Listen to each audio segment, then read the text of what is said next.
Ça en a fait partie pendant tout un temps où les personnels, les membres du laboratoire de la police technique et scientifique, donc le membre dit du labo, hein, ceux qui viennent sur les scènes de crime, ceux qu'on voit à la télé dans toutes les séries Les Experts, qu'ils n'étaient pas encore formés à l'examen des taches de sang. Aujourd'hui, ils le sont, tu vois. Donc aujourd'hui, on ne nous demande plus l'examen des taches de sang. Mais c'est déjà arrivé.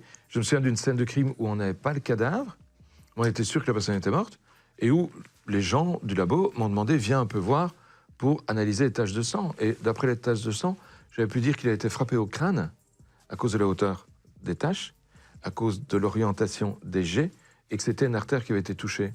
Et puis tu voyais que le type tombait le long du mur, parce que le sang tombait lui aussi, quoi. Hein, et qu'à un moment donné, il n'y a plus suffisamment de pression, donc il était mort. Tu vois? J'ai pu démontrer qu'il était mort de cette manière-là. On n'a jamais retrouvé le corps. Oh là là. C'était assez marrant, parce qu'il manquait... T'as une cheminée avec 2 chandeliers dessus. Il en manquait un des 2. Comment on le sait? Parce qu'il y en avait un de l'autre côté, et que tu as une belle trace d'absence de poussière là où devait être l'autre. Et quand tu regardais le sol, il y avait eu un tapis, et le tapis n'était plus là. Sur le sol, c'était pareil, c'est un parquet.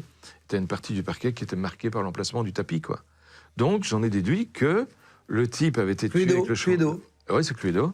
Il a été tué par le chandelier, dans le salon, qu'il avait été roulé dans le tapis, et extrait de la pièce de cette manière-là.